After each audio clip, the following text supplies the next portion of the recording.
check engine light on? Take the guesswork out of your check engine light with O'Reilly Veriscan. It's free. Ask for O'Reilly Veriscan today. O'Reilly Auto Parts. There's one thing that will forever change the way you sleep, and it's the softest 100% organic cotton bedding from Boll & Branch. You'll fall asleep faster wrapped in the most luxurious comfort. You'll never sleep hot again with airy blankets, cloud-like duvets, and breathable sheets. You'll experience pure comfort on night one and feel your bedding get softer with every wash. Discover the difference with 15% off your first order at bollandbranch.com with code BUTTERY. Exclusions apply. See site for details.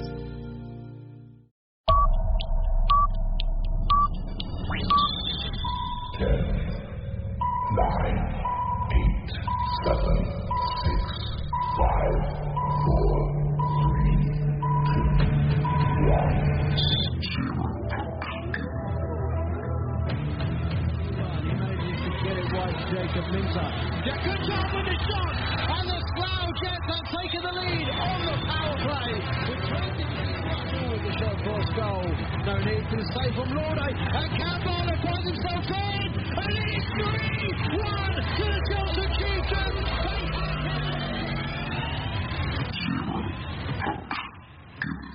Hello and welcome to Zero Pucks Given, the UK Ice Hockey Podcast. We're in partnership with the Hockey Art Co, hockey clothing for hockey people, worn by the best and hated by the rest. Listeners to Zero Pucks Given get a 10% discount on everything site-wide from hockeyartclothing.co.uk. Just use the code ZP10 upon checkout.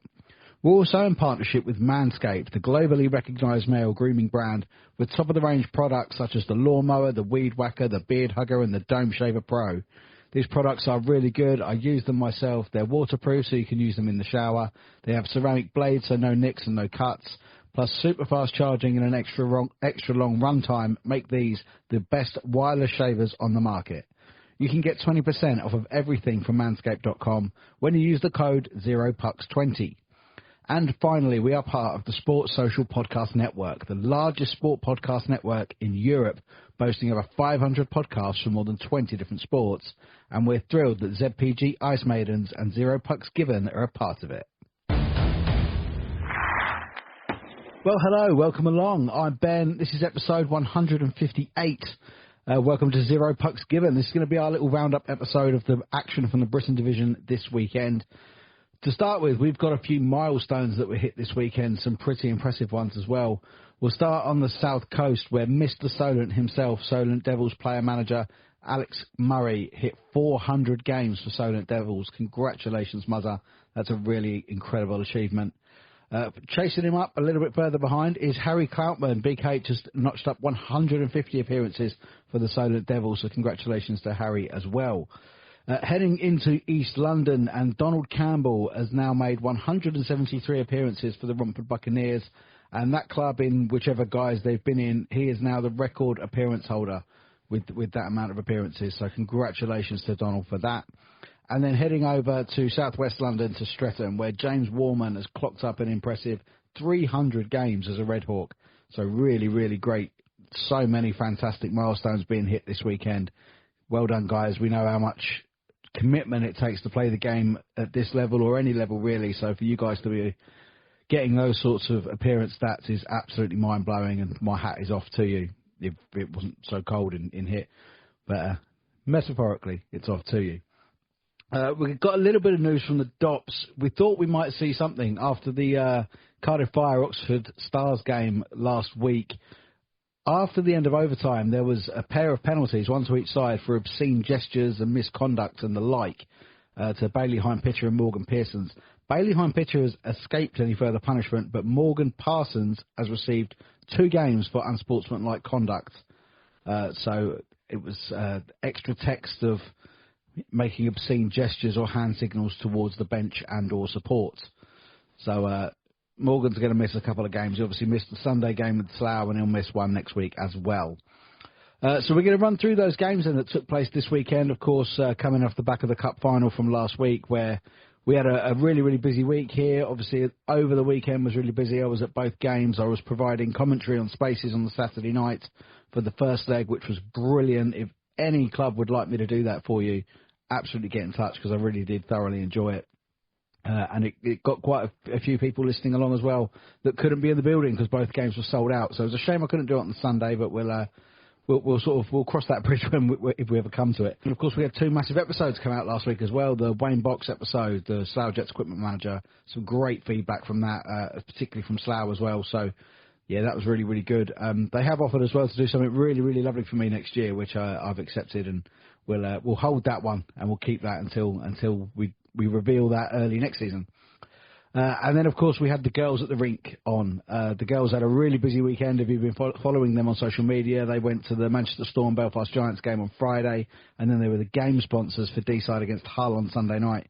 So the girls have had a really busy weekend. The episode went down really, really well, and I'm keen to see what they move on to now. You know, they're doing some really fast-moving stuff in the social media world for hockey. So make sure you go follow those girls at the rink. So let's get to the weekend's games then. We're going to start down at the Riverside in Chelmsford, where Cardiff Fire made a very, very long St David's Day trip out of Wales and over to Essex. Well, coming off the back of winning the Cup, you know, coming into a full barn, a complete sellout at the Riverside, including a little celebrity fan up on the balcony that people may have noticed, was James Buckley and his family were up on the balcony taking in their first ice hockey games. And they were treated to actually quite a game. Not a massively competitive one, to be fair, although I think the Chieftains did start a little slow. I know the atmosphere can sometimes be a little slow on a Saturday night in the Riverside, but especially with a packed barn, it is loud, even at the times where it's not a lot of the sort of regular fans in there. It is incredibly loud. But it took Chieftains 15 or so minutes to get going until Ollie Baldock gave them the lead. And then they do what they do best under Lewis Clifford. They've done it for the last couple of years. It's scoring lots of goals very, very quickly. So after Baldock gave them the lead on 16:41, then into the final 60 seconds of the period, notched 2 goals within the space of 40 seconds, killed the first period off completely. Coming out for the second, they did exactly the same thing. There was a period of 6 minutes where there were 5 goals scored, where the Chieftains notched goals through Maltsev, Cam Bartlett, another for Maltsev, and Grant Bartlett on 29:50, with a Bailey Hine-Pitcher breakaway goal stuffed in there that made it 6-1 at the time. And into the third then, Cole McCluskey getting his first Chelmsford Chieftains goal, and then in the final couple of minutes, Cameron Bartlett completing his hat-trick, again scoring 2 goals in very quick succession. Quiet time for the referees as well. Just a couple of penalties, both for the Chieftains. Kieran Rayner, of course, we expect nothing less than Rains heading to the penalty box. And the too many men bench penalty just after the halfway mark. Both killed off well for the Fire. No man in the box. But taking 25 shots at Jordan Lauday, I'm sure that Ellis Shepherd won't be happy at just scoring the one. But that is one of the top goalkeepers in the league. You know, you really have... Scoring 1 goal past him is pretty impressive. So... we haven't got any thoughts from Shep this week. I'm sure that will return next week, and we'll catch up with Cliff after we talk about the second game, as Chelmsford Chieftains had a double home weekend. On Sunday night, they were hosting the Invicta Dynamos. So let's see how the Invicta got on the Saturday night. Down to the stables then, Planet Ice in Gillingham, and the Romford Buccaneers were in town, and this game was a real battle between kind of 5th and 6th for who's going to finish higher in the playoffs. It was kind of always sold that way. The games between these two over the last couple of years have been incredibly competitive, actually. We've seen Romford take overtime wins. We've seen them beat Invicta quite comfortably back at the Sapphire as well. So I was really expecting quite an exciting game. We were, of course, covering all of Saturday's games on Hockey Night Live. This one, I just kept waiting for stuff to come through, and it just wasn't really happening. So after 11 minutes, Invicta took the lead through Cameron Pywell. But then the second period was just really fiercely contested. Loads of chances, but no goals, as both teams kind of cancelled each other out on the ice. Into the third, and an early goal from Musket and Springer Hughes kind of set the tone for the rest of that third, and Invicta went on to take control, with Louis White bagging a third before Tom Saw finished it off with a 4th goal on the power play after Shea Wilmore was given 2 for misconduct. 2 plus 10 for misconduct for Harvey Briggs late in the game as well. But a 4-0 win for the Invicta Dynamos is a great way to come back after having the Cup weekend off. For the Sunday, as we said, of course, Invicta will head to Chelmsford. For Romford, they will head home to face the Solent Devils. So another team that is mathematically within reach of them if they want to push themselves up from 6 in the playoff positions. And, of course, the final game of Saturday was the big one. The top two went head-to-head. As we went into this game, both teams had played 30. Slough Jets were ahead by 1 point. It's in their hands to win the league title. Streatham had to win the game, really, to take it back. And this team that turned up, this is the experience, the maturity that Paints has installed in this team over the past few years that have obviously just picked up trophy after trophy after trophy. But this was really cometh the hour, cometh the men. Slough have had an incredible season. They've put everyone under an awful lot of pressure. They've won an incredible game in the High Road a couple of weeks back. But their hearts were broken early when Ryan Watt gave the Red Hawks a lead on 4:05 before it was doubled 5 minutes later by Danny Inglesby. And although Slough pulled one back before the end of that first when Lewis English went in on a breakaway to score on 16:05, coming out for the second period and Streatham stretched their lead again when Luke Brittle scored to make it 3-1 on 25:35 after Christian Moore had been sacked for slashing. Slough did hit straight back, though, through captain Connor Redmond when he went unassisted on 27 minutes. But just coming into the last 5 minutes of the second period, another power play after there was an incident with Brandon Miles. I think it was with JJ Pitchley. I haven't seen the videos yet. I think there was a lot of pushing and shoving. Someone was on the floor. I've heard there was maybe a cross check and punches thrown with someone on the floor. I haven't spoke to Brando yet to sort of know what the ins and outs of it were. But Brandon received a 5-minute plus game penalty for fighting. No one from Streatham did. So they had that 5-minute power play. They really could have put Slough to the sword. So massive credit to Slough's penalty kill for keeping it down to one, really, as Porter and Pitchley assisted Aidan Doughty on 36-32 to make it 4-2. And into the third period then, it was more, I think the Jets really did come at the Red Hawks, and they were on the kill 3 times as well.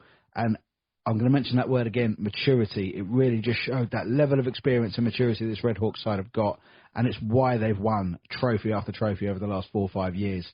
It's now back in their hands, despite both playing on Sunday. Streatham have got to make that tricky trip to the Link Centre to face the Wildcats on Sunday night, while the Slough Jets head to the Oxford City Stars. The only thing I would say now of people saying, it's all over, Streatham are going to win the league, there's 4 games left now for each side after their Sunday night games, which we'll get to shortly. Slough still got to play Invicta, and Streatham have still got to play Invicta, and they've still got to play Solent. Those are 2 games that especially this year, they've lost to Solent already this year. Invicta have been known to go to the High Road and cause an upset. There could be more twists and turns in this league season. We'll just have to wait and see. But from Saturday night, it was an incredible game from all accounts. Top 2 went head-to-head and did not disappoint, but it finished Slough Jets 2, Streatham Redhawks 4. Into the Sunday then, and the Romford Buccaneers welcomed the Solent Devils as they made that long Sunday night trip. Apparently a few issues with the stream as well, but I do understand that the guys actually sorted it really quickly for those Solent fans that weren't able to travel. Any technical issues were sorted nice and quick. Quite a close, tight first period. Both sides killing off a couple of penalties, but neither side managing to break the deadlock.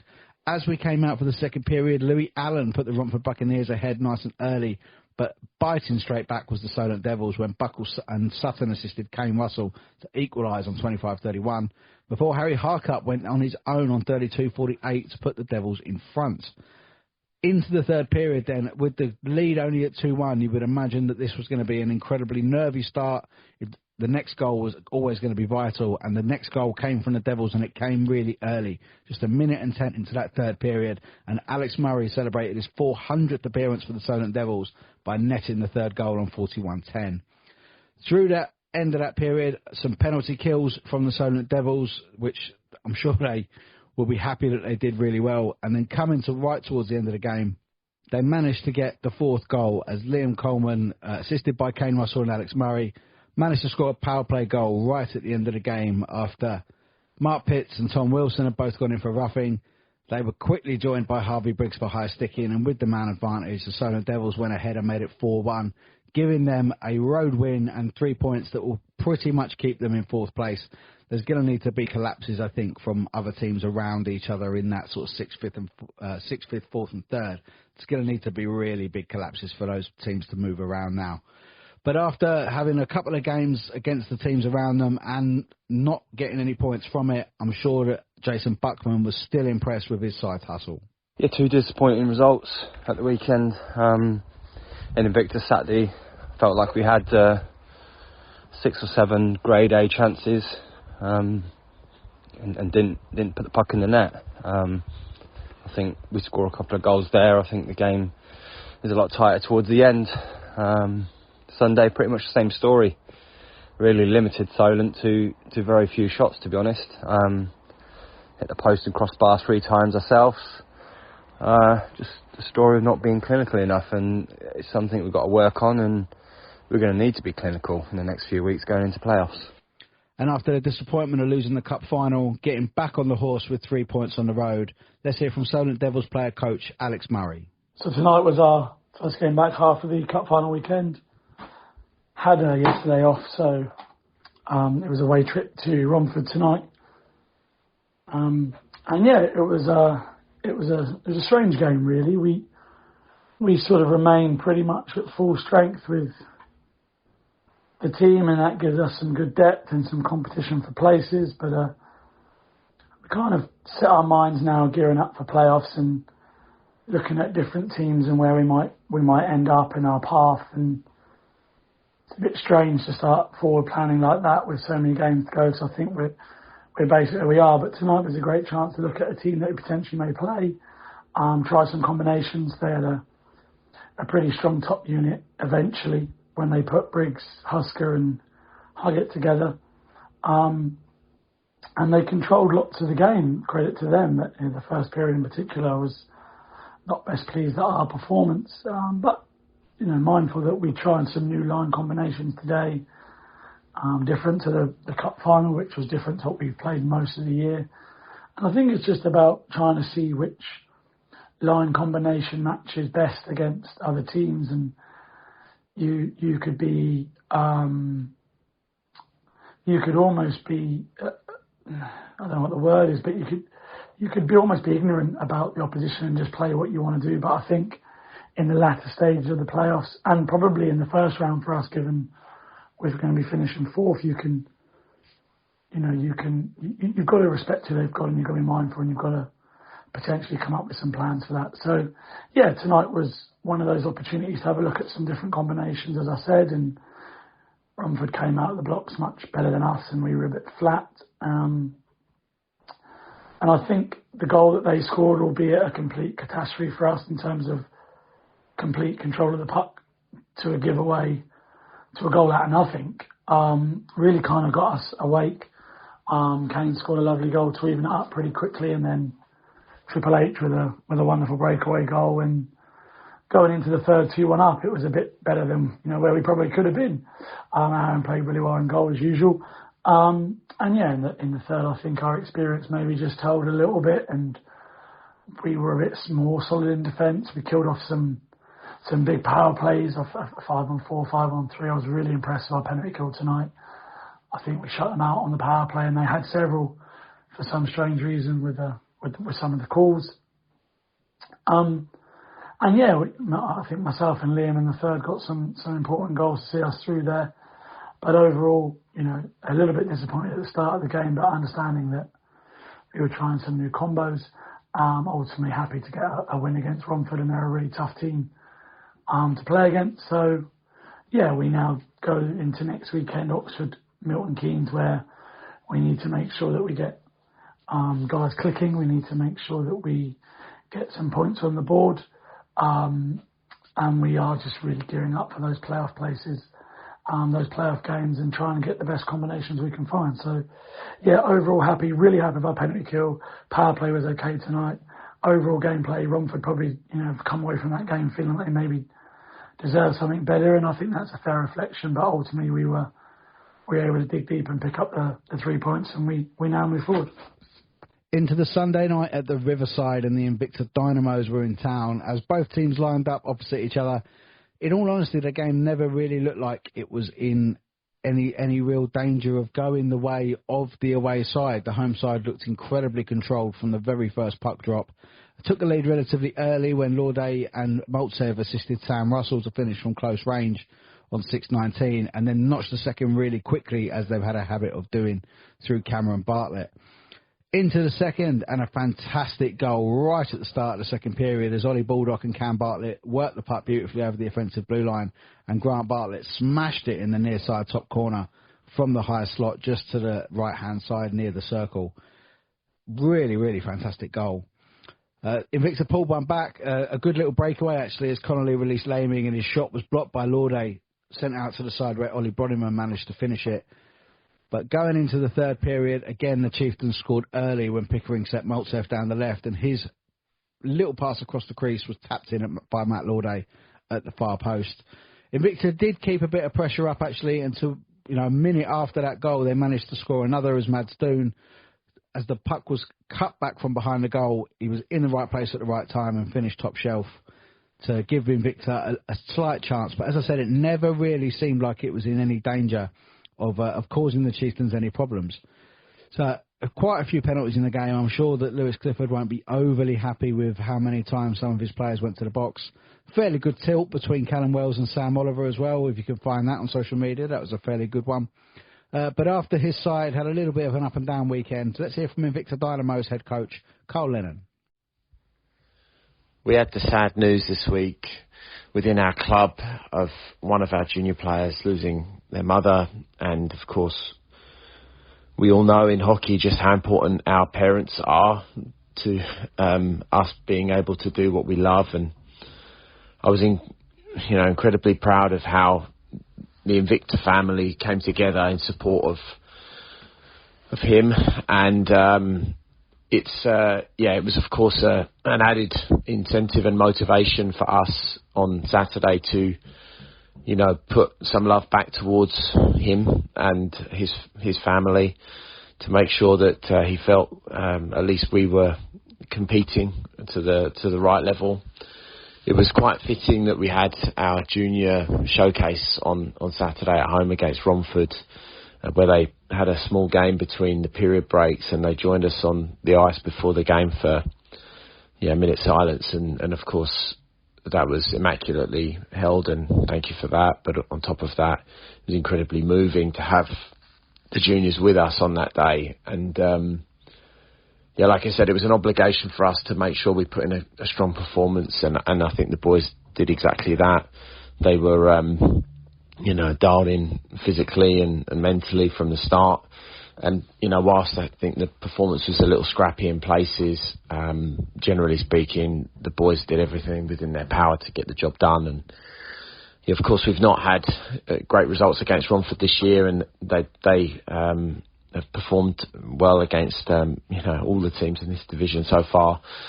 And we did very well defensively. We limited their scoring chances in particular. As the game progressed, we got stronger in that capacity, and I was very happy about that.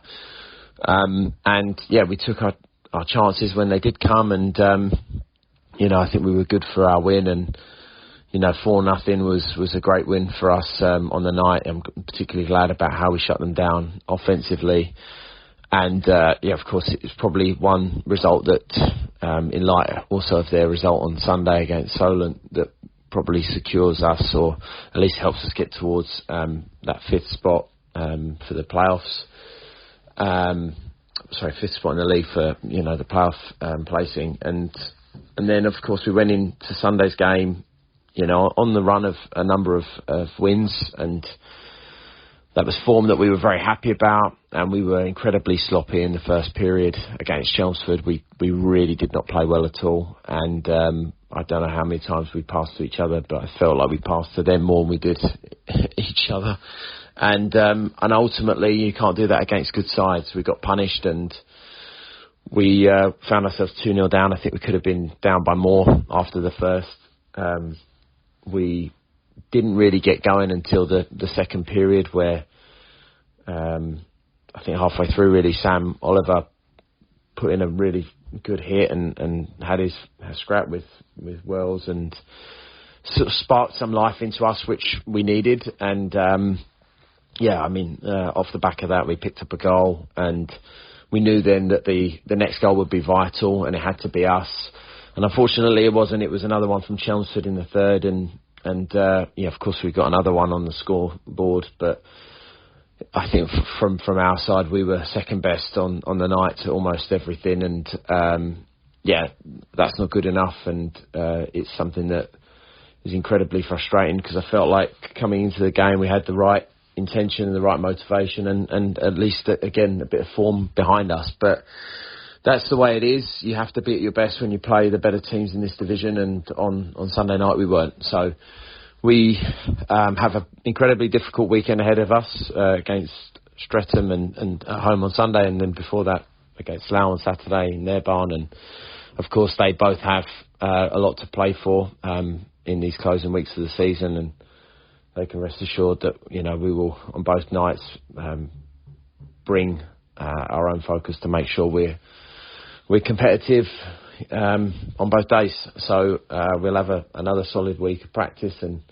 get ourselves ready for those two games. And coming off the back of winning the Cup with a double home weekender and a 6-point weekend, Chieftains head coach Lewis Clifford.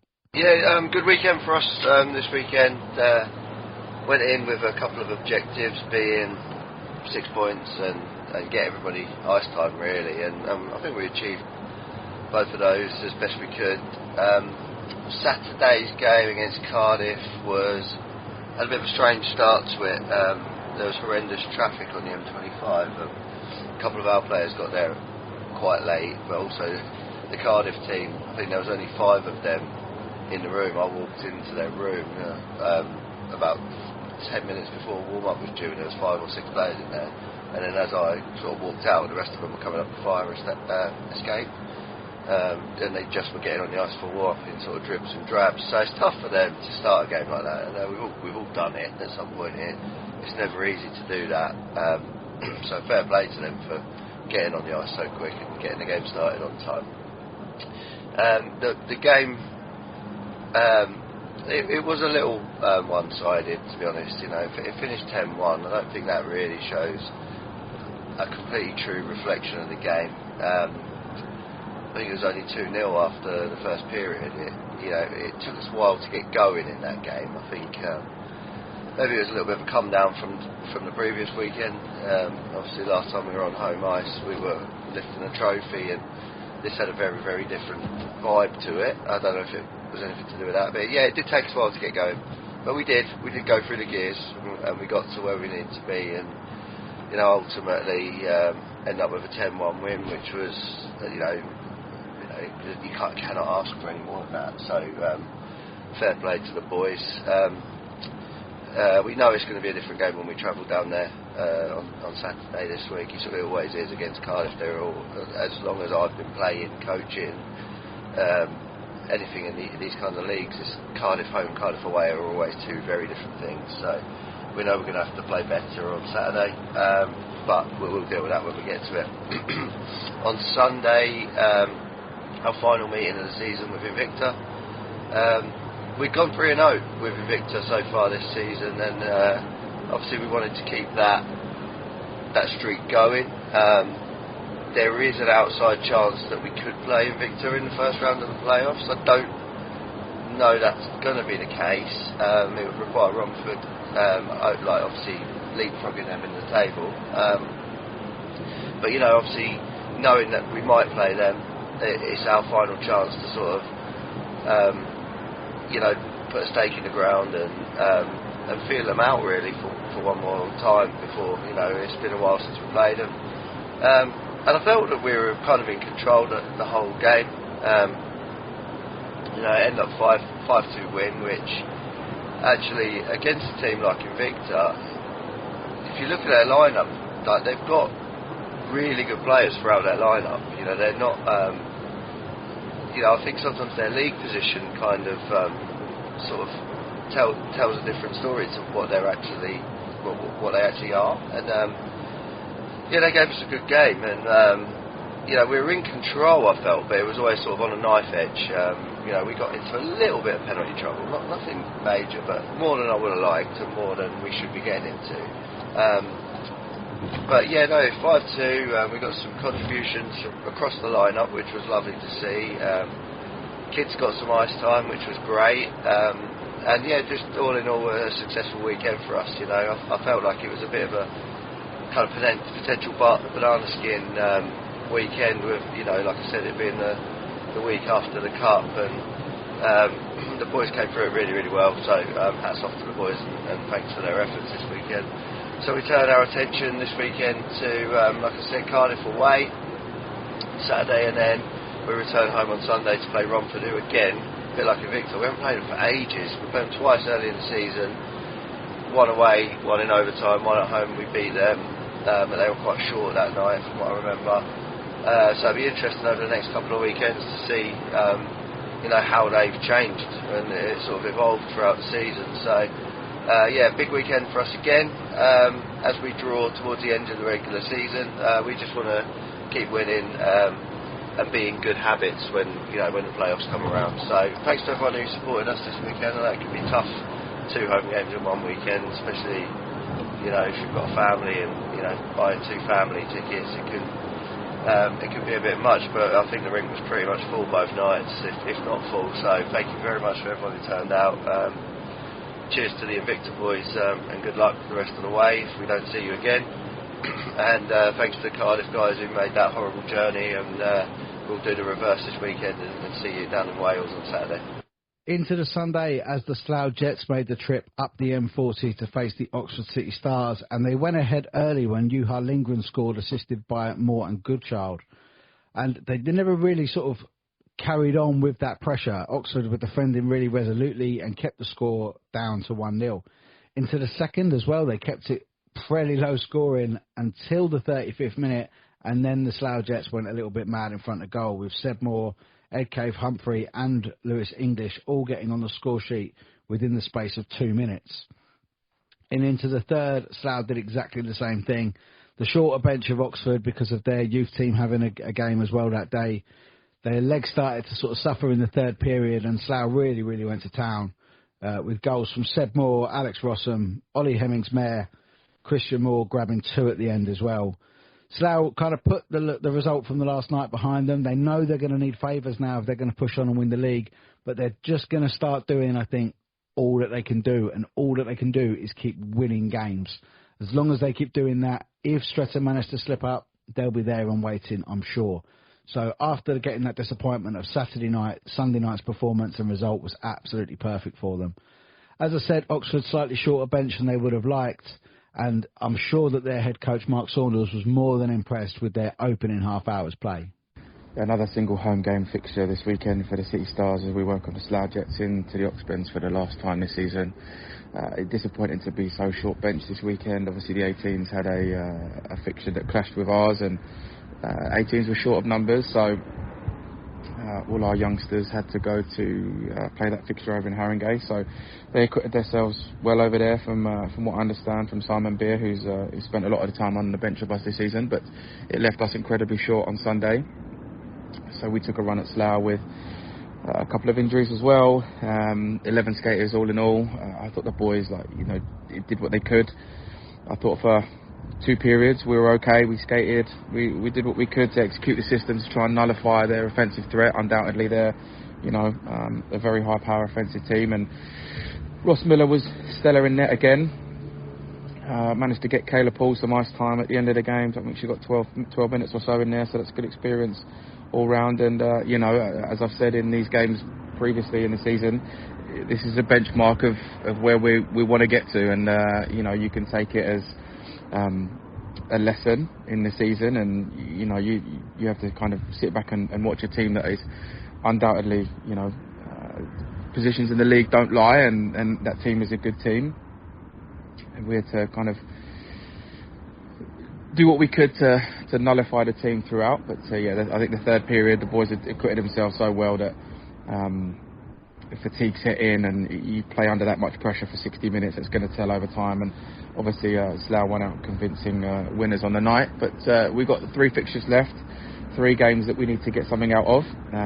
We'll be back to full strength this weekend as we play Solent away. Hopefully get a couple of the last 2 boys that are injured, get those boys back in the lineup, and we go down to Solent on Saturday night, hoping to put in a good performance down there, as we have 3 games left and needing to take something from one of these games. So good week ahead coming up in practice, and we thank the fans for sticking with us on Sunday night from start to finish as usual. They've been stellar the last few weeks, as they have been all season, and we know this run-in's going to be close, and we look forward to spending the last 3 games with the Oxford City Stars fans and really pushing to solidify that 8th spot and get in a playoff push. So see everybody down in Solent. So the final game of Sunday then, as the Streatham Redhawks made the trip to the Link Centre in Swindon. As we keep saying, loads of teams seem to find this a struggle up there. I think Swindon have really grown into the league this year with a dodgy start with a couple of results that they won't be too happy with. But since they've settled their roster, because there was a lot of changes in it from when they announced their entire roster before the season even started, there has been changes and it is now really settled. And as we've said, going there on a Sunday is hard work, man. They really do give people a scare. And despite this, obviously, the first period ended 0-0, which I think Swindon would have been more than happy with. As it came out to the second period, Ziggy Beasley worked hard in front of the net to earn a little backhand finish to give the Streatham Redhawks the lead on 27-34, and it was quickly doubled by JJ Pitchley as well with a good redirect right in front of the goalkeeper. But then they really came back into it, the Swindon Wildcats. Jay Warren, 19th goal of the season, has had a really great year for his first year with the Swindon Wildcats at this level.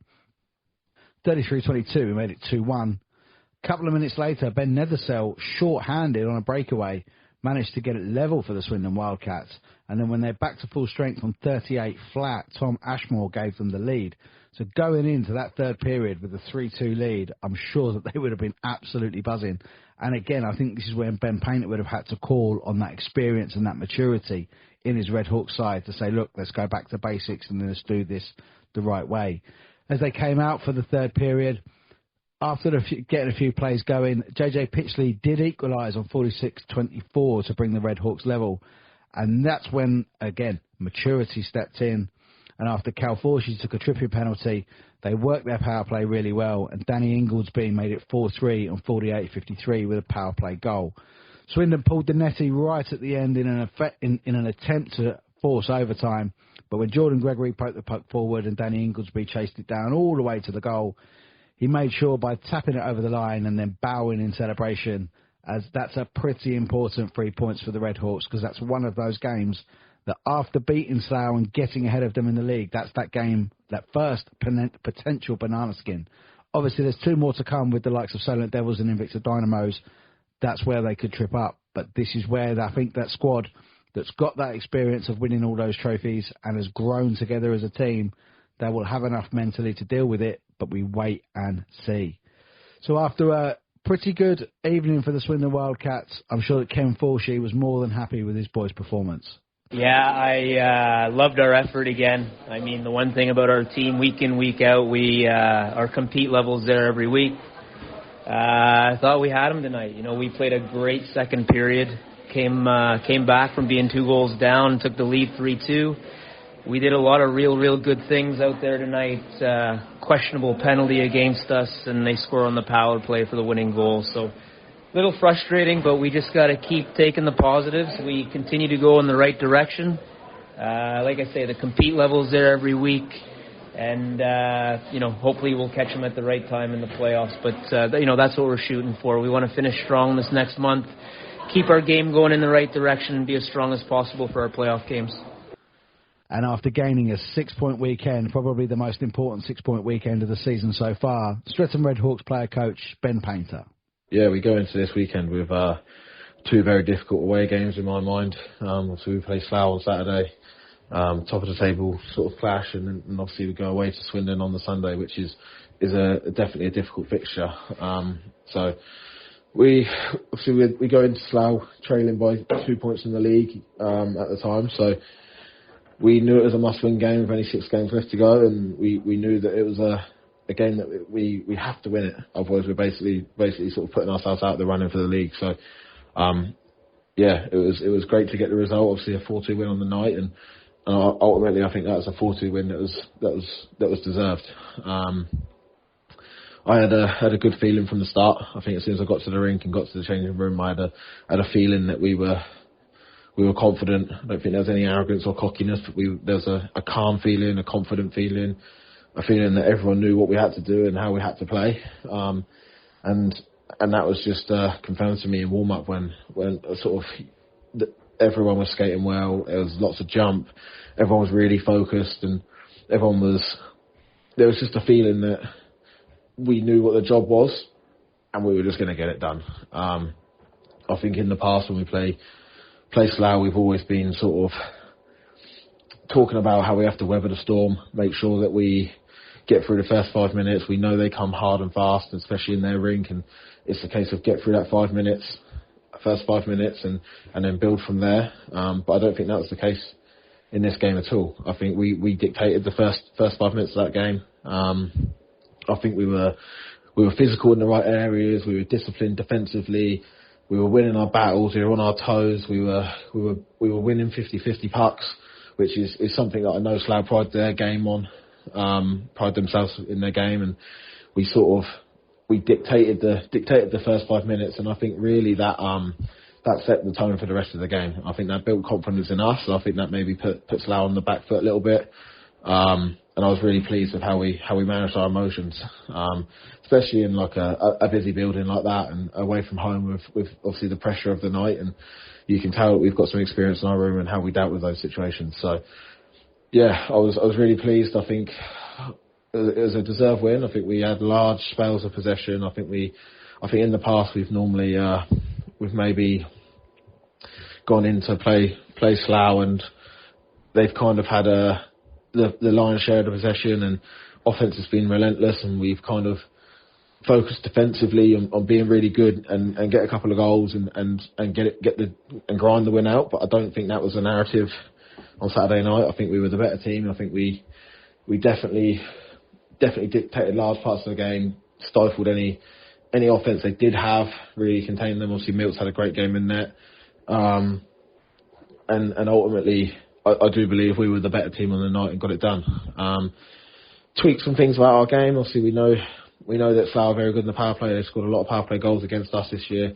So we spent some time Thursday working on the penalty kill, changed some things, and ultimately that was really good. They had a couple of power plays that we killed really well and killed them off, and I think that only gained momentum from there.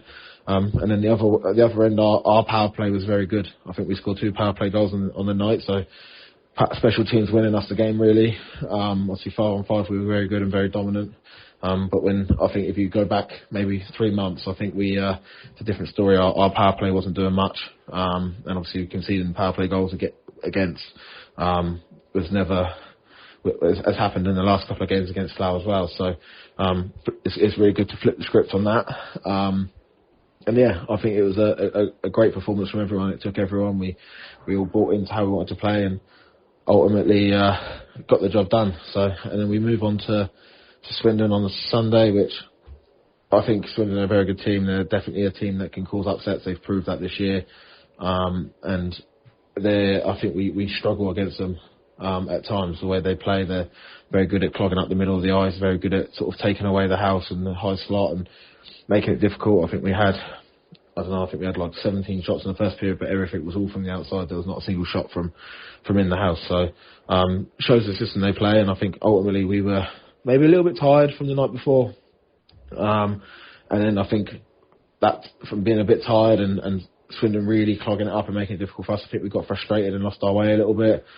But ultimately we end up going through that second period and being 3-2 down after going 2-0 up. Could have been worse, to be honest. I think Brett made some great saves in net and really kept us in that game. We reset it after the second.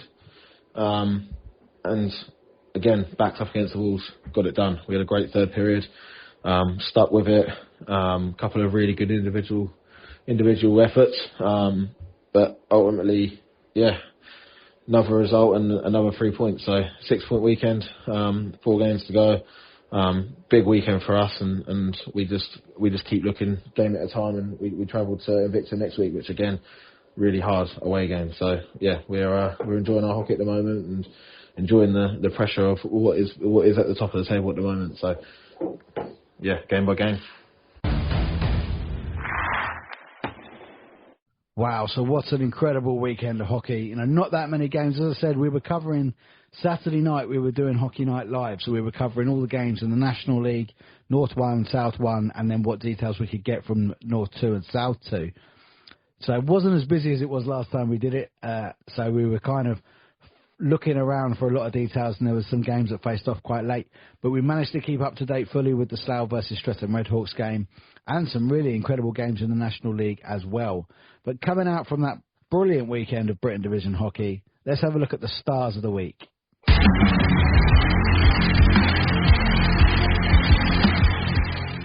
Well, with the Streatham Redhawks putting up 6 points, they actually managed to spread the points right across the side. With obviously Danny Inglesby has been in the star of the week 3 or 4 times in the last few weeks, and as I will keep saying, he's hit form at exactly the right time.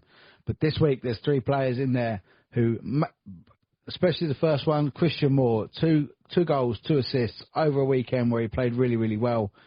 Obviously, the game didn't go their way Saturday night, but Sunday was an incredibly professional performance to get themselves back on the horse and keep themselves in the hunt for that league title, just hoping and waiting for a slip-up. So Christian Moore, the 3rd star of the week with 2 goals and 2 assists. The 2nd star of the week goes to Sasha Maltsev, a 6-point weekend for the Chieftains, and he's just improving week on week on week. From the first time he came to the Chieftains a couple of years ago, he impressed instantly, but now he's just getting better and better and better. And he really is flourishing in the lines that he's been playing in for Chelmsford. So with 2 goals and 3 assists this weekend, Sasha Maltsev is the 2nd star of the week. And the top star of the week, bagging himself a hat-trick on the Saturday night and getting in on the assist as well. Cameron Bartlett has been probably his best season for a couple of years for Chelmsford. He obviously had the year where Grant was injured for the second half of it, so he carried a lot of it on his own. But he really seems to have been enjoying his hockey this year. He's finishing goals in fantastic style as well, and then getting really involved in the build-up play. So the top star of the week this week is Chelmsford Chieftains' Cam Bartlett.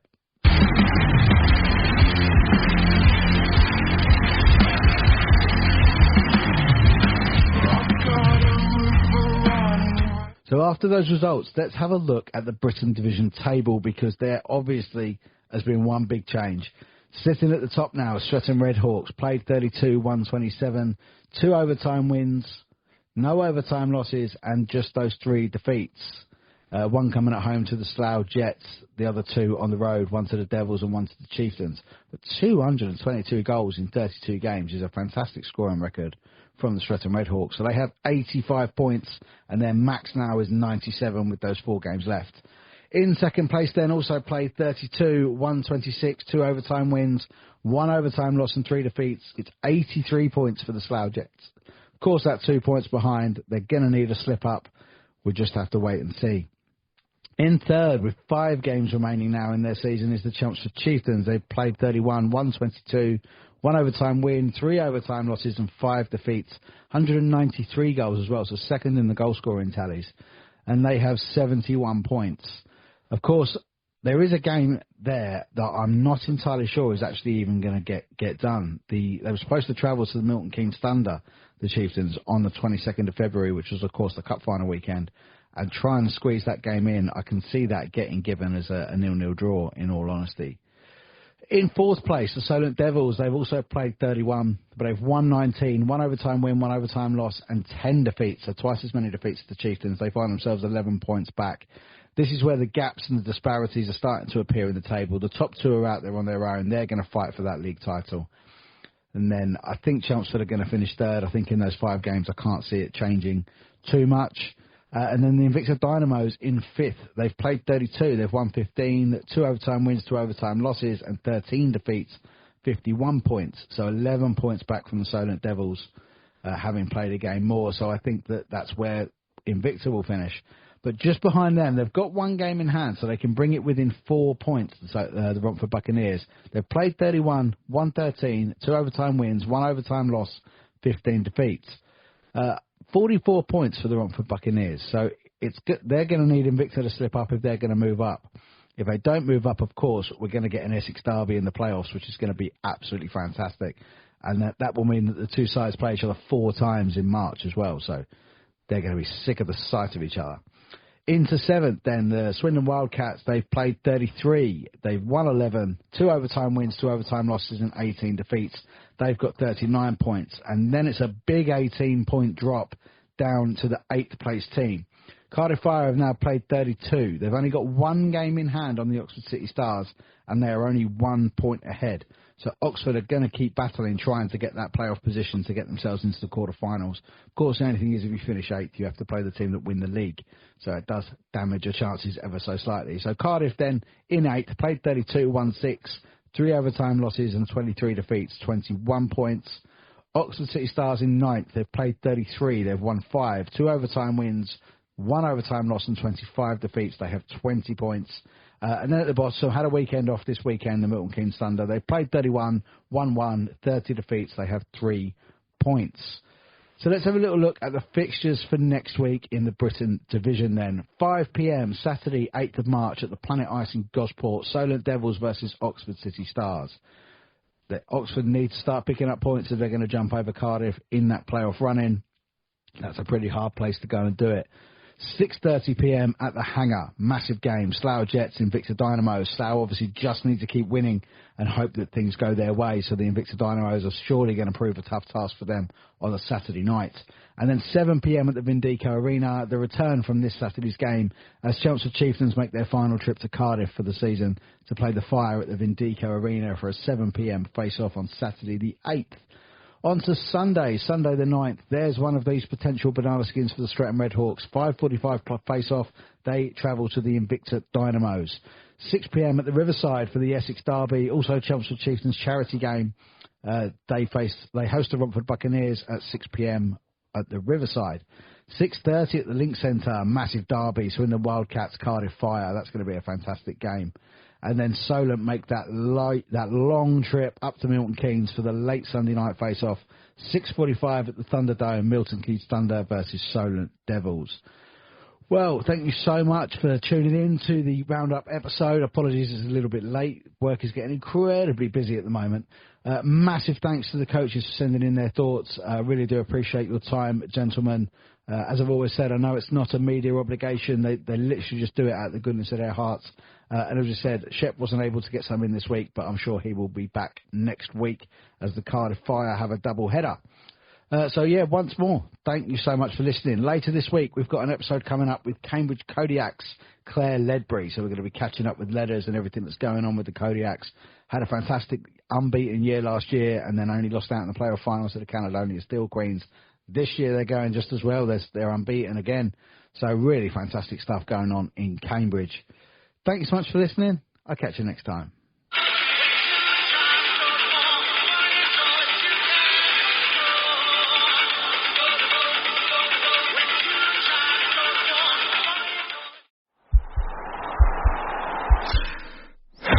This podcast is part of the Sports Social Podcast Network.